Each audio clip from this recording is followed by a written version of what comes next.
I've been creating YouTube videos on Magic the Gathering's Commander format for over 4 years now, and I've never actually thought it necessary before to offer my 2 cents on deck building for people new to the format, or at least a detailed introduction for those wondering if this is for them. I've personally been playing the format since its second set of pre-constructed decks released back in 2013. The advantages to choosing the 100-card singleton format are not always known to newer players when they begin playing the game. I've been hearing for several years how standard, limited, or 60-card casual is a better way for people to learn Magic, when that's just not the case. It might have been that way 10 years ago when the format was still in its infancy, but now that Commander products release as frequently as every set now, there's no point in trying to learn 2 different formats when committing to one has never been easier. I sometimes find it hard to explain to new people why I love it because I must go back in time and essentially unblow my mind at the fact that a format with 100-card decks and only one of each non-basic land allowed would even exist in the first place.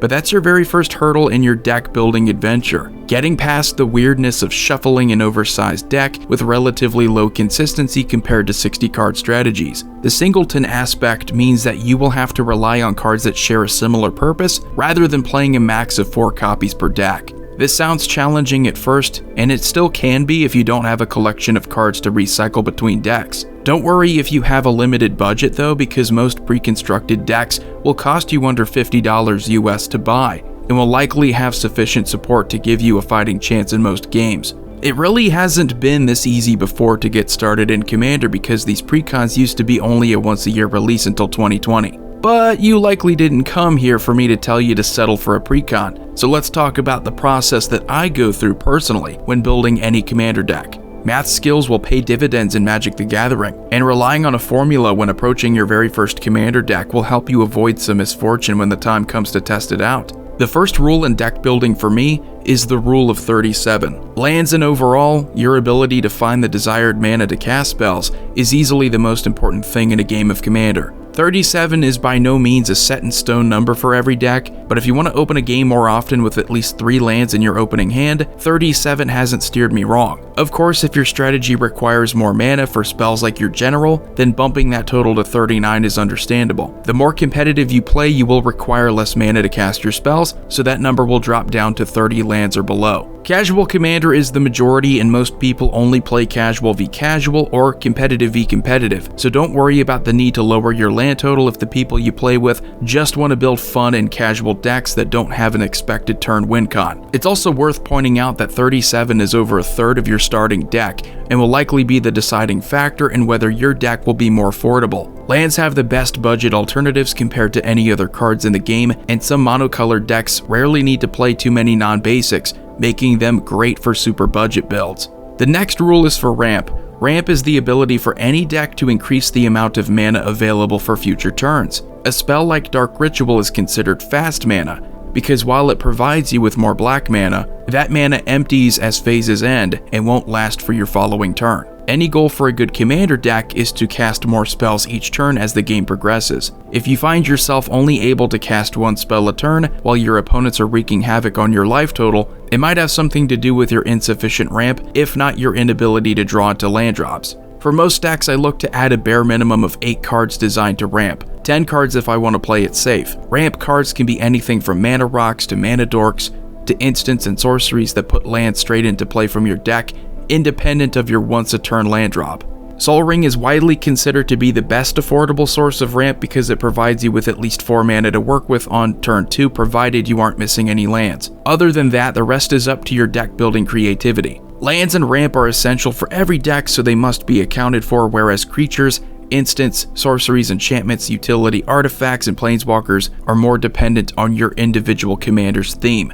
So let's talk about the best ways to approach the non-land, non-ramp cards in your deck. I found over the years that the most satisfying way to build a deck is to stay true to your commander's theme, instead of including good stuff cards that, while powerful, aren't intended to synergize with any of your abilities. Synergy is the understanding of how each card interacts with other cards. If you are playing a tribal-focused commander option, then the best way to build around it is to usually include other creatures of that same tribe. There's some logic in wanting to include a non-tribal creature for one of these decks. The value of synergy should come first though, as you will not only be including a powerful card, but one that will also draw out the strength of your other cards. Learn to measure strength and synergy and not just the card's individual strength in the format, and you will have a much easier time determining the kind of deck you want to build.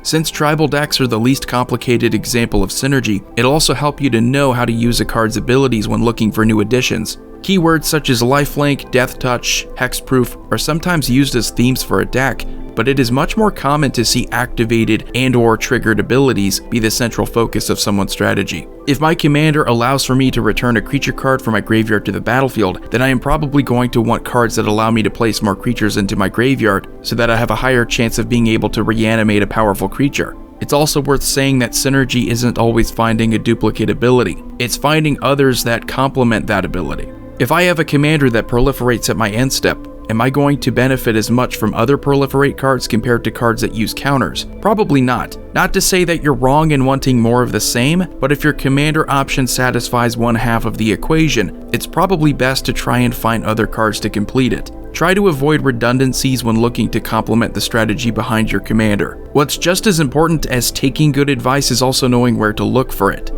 Outside of this video and YouTube in general, there are a few websites that you can use to approach deck building. Archidekt and Moxfield are probably two of the best websites I've found for commander players who prioritize deck list presentation and ease of use. Both websites I recommend to anyone looking to quickly share deck information with their friends online. As a resource, Scryfall is perhaps the best thing to ever happen to online content creators, since they provide the best resolution for card images compared to their alternatives, including Gatherer, with the added benefit of rounding the corners of each card so you don't have those obnoxious white corners. Ugh! For anyone looking to narrow their deck building search, it's a must. The advanced search feature takes some time to get used to, but once you get the hang of it, there's nothing better. You can search with precision based on set, card text, card types, card color, and even down to the artist names. Advanced search results are probably the best way you can discover new synergies for your commander, since all you have to do is type in some desirable keyword or wording in the text to find what you're looking for. This is especially important for newer commander releases, as many other resources rely on community data. If you want to create a truly unique deck, this is the way to go. Of course, I couldn't go the video without mentioning the most popular website, edhrec.com. If you are just starting out and don't want to spend a ton of time researching, this is the right place. Community data, as I mentioned before, is pretty much the entire purpose of EDHREC. Players outside of their comfort zone will want to know what cards synergize with a foreign commander. While you won't find the guaranteed best cards to optimize your deck,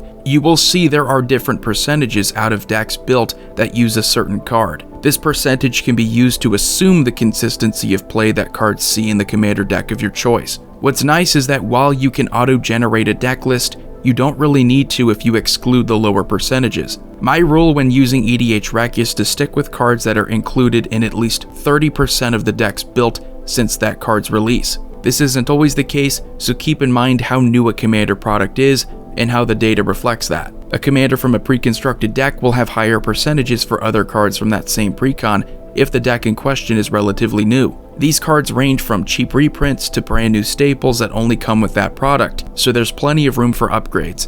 Your search is also not limited to a specific commander either. You can narrow it down by theme and budget. So if you wanted to play Korvald Fakehurst King in a low-budget aristocrat deck, switching to those modifiers will give you different cards with different percentages based on that criterion.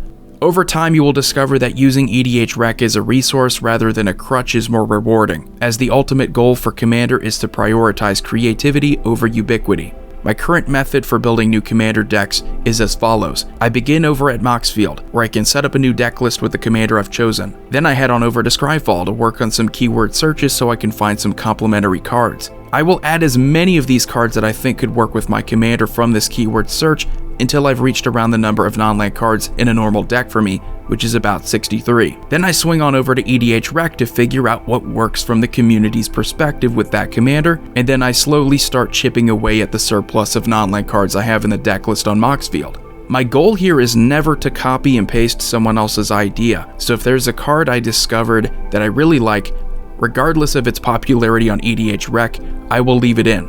Once I've trimmed the non-land cards down to around 63, again, this is never a set in stone number, I will likely default to EDH Rec recommendations for the lands, since their only purpose in most decks is to provide convenience and mana fixing. There are some situations where a deck will rely more on utility lands. In this case, I take those into consideration during my search if it's necessary for my strategy.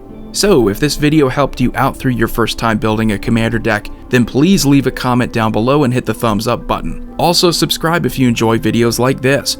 I make a ton of different commander related ones, so be sure to check them out. I am Commander Void, signing off. You will have a wonderful day.